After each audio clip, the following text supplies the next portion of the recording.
He just made me sound like a student here, but thank you very much. In fact, I would love to go back to school, by the way, Dean, provided you give me a seat here. Thanks. Ladies and gentlemen, warm welcome to all of you to Deccan Dialogue. It's not very often that we see the KMCO auditorium full on a Sunday morning, so Dean must have done something, either offered you good lunch or I don't know, whatever it is. Are you actually offering lunch right after this? I hope you are. Right. Thank you for making sure that Deccan Dialogue, in the presence of General V.K. Singh, who as a man, not as a minister but as an individual, I admire very much. General, it's always a pleasure to see you, always a pleasure to meet you. And I was so very much looking forward to the warm, tough handshake that you always offer when we meet. Once a military man, always a military man, I guess. So thank you very much.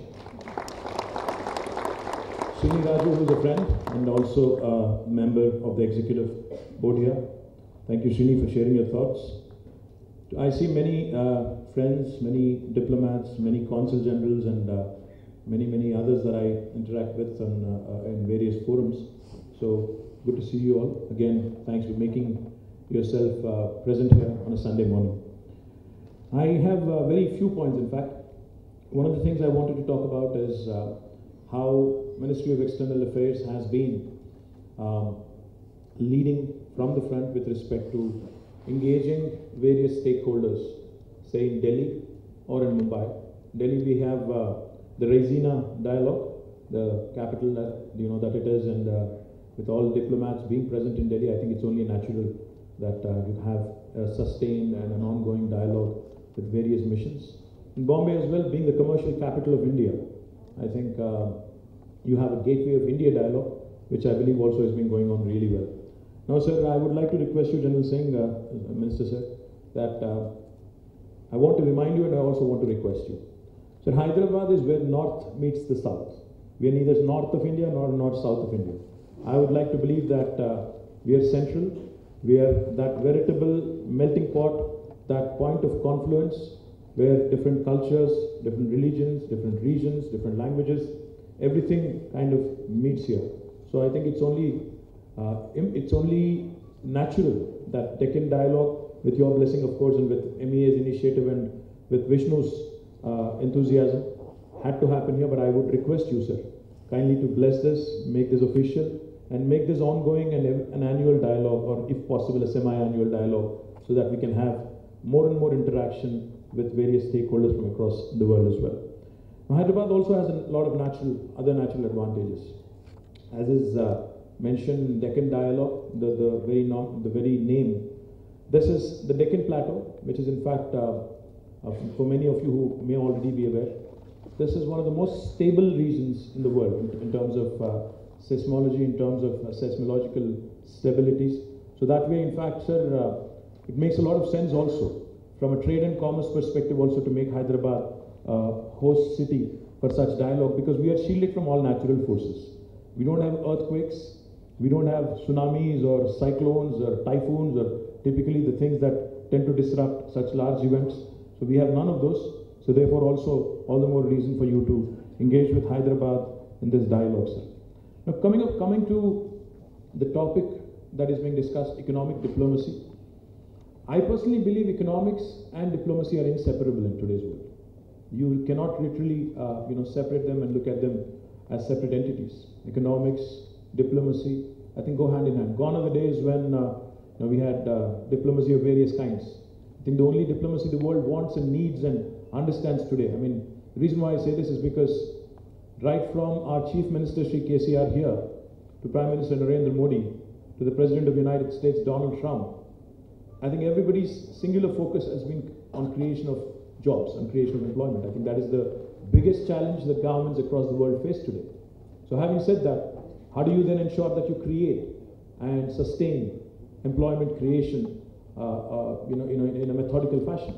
I think the only way forward is economic diplomacy. The only way forward is trade and commerce opportunities, increased engagement between various nations, depending of course on your priorities, depending of course on your ability and the resources that are also at your disposal. I must thank Minister for External Affairs, Minister of State for External Affairs, General Singh, and also his senior colleague, Madam Sushma Swaraj, were honestly making the missions, Indian embassies across the world super duper active in terms of promoting the trade and commerce opportunities. I have traveled as part of my job as Minister for Industry and Commerce, Government of Telangana, to many countries in the last 4 years. And I must tell you, and I can tell you with a lot of confidence, that today I think our missions across the world have been doing a stellar job in terms of just engaging with various states in India, in terms of promoting trade and commerce opportunities, in terms of being that amazing and wonderful gateway, presenting the various opportunities that a diverse country like India offers. So my compliments to you, General Singh, and to the Ministry of External Affairs headed by you and Madam Sushma Swaraj for ensuring that our missions are fully equipped and fully geared up to deal with all kinds of trade and commerce opportunities that emanate from engagements. The one thing I wanted to point out to many of my friends here, especially the diplomats from, Andrew's here from UK, and I also see other friends from various countries. I wanted to point out one thing. A lot of times when a diplomat who's not, or who's familiar with India but not fully well versed with India, the typical questions that you would get when you get a first posting in India or when you're first sent to India is, India still has, across the world, thanks largely to, I guess, Hollywood movies and possibly a little bit due to Bollywood movies as well, there is a very stereotypical image of India in many parts of the world, even as we speak. India is in some parts of the world still treated as the land of snake charmers, and a land where you still have elephants and cattle walking the streets, which is not really far away from reality. But we have many other things to offer also. Let me put it that way. We do have many things to offer. We as a country, in fact, have many things to offer to the world, not just for our countrymen. The reason why I say this is because when you look at India as a country, when you look at India as one entity, which is a common fallacy, a lot of people, especially when they talk about India for the first time, make. I would say it's incorrect. I would say it is something that you have to correct as soon as you step in, because India is a very complex, very diverse, very heterogeneous entity. India, in fact, in my opinion, if you ask me, is in fact United States of India. India is a continent, not a country. A lot of times, a lot of diplomats make this oversimplified comparison between China and India. In fact, even Srini was alluding to the economic diplomacy, the inherent strengths of engagement, of raw materials, of supply, of free trade agreements, and a bunch of things, and we also refer to China. China is very different from India. China is a country, China is a fairly homogeneous, I wouldn't say it's completely homogeneous, but it's a fairly homogeneous country compared to India. But India, on the other hand, is a very complicated, is a very different country. The reason why I say this is because we have General V.K. Singh, who is a Minister of State, who is an Indian. I am an Indian too. My name is KTR. I'm a minister in the state of Telangana. But the language the two Indians on the platform here speak at home are as different from each other as are English and possibly Korean. Because he speaks Hindi, I speak Telugu, which have no connection, which have no similarity to each other. Point I'm trying to make is, in India, everything changes every 200 kilometers. The language, the dialect, the culture, the cuisine, the eating habits, the opportunities, just the personalities, etc. changes every few hundred kilometers. Therefore, it is important for foreign diplomats, if you want to get a hang of India, if you really want to understand India, first thing, of course, you have to travel like Andrew, who keeps traveling more than I do. I'm not complaining. Second thing, I think, what you ought to be doing is, stop looking at India through the prism of a World Bank report, or stop looking at India through the prism of a consultant's report. These are very, the reports that you look at, especially if you take one of the top 5, consulting firms in the world and look at various opportunities within India, they would want to paint India with a fairly broad brush. I would definitely advise you against it, because each state in India is very different from another. In fact, even if you look at India as a country and the states that India has, we have a state called Uttar Pradesh, which has a population of 22 crores, translating to 220 million people, if it were a separate entity and a separate country, would be the 6th largest administrative unit in the world. And we also have another state called Goa, which I am very sure many of you are very familiar, which is a very, very small state, possibly a few million people. Point I'm trying to make is, India is a country which is extremely diverse. India is a country which has got disparities, not just in terms of its the various other things I mentioned, but also in terms of size of the states. I think it's extremely important from a diplomacy perspective, from economic diplomacy perspective, for you to engage not just with India at Delhi's level. I think it's equally important for you to engage with India at the level of the state, India being a federal structure where, of course, Delhi decides many, many things, but I think states are empowered to do a lot more things today, especially when it comes to economics and trade and commerce opportunities. The reason why, again, I say this, for instance, India ranks 100th, I believe, after, in fact, this union government has come in. We jumped 30 spots on the world EODB rankings, the ease of doing business rankings.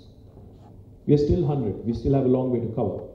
But if you look at various states within India, a state like Telangana, for instance, we, in fact, have transcended, have broken many stereotypes, have brought in many policy reforms, have brought in many business reforms, have ushered in many, many new policies which possibly make us one of the most competitive. If we were to be rated as an entity separately, we would be possibly one of the top destinations on ease of doing business, not just in India, but in the world as well.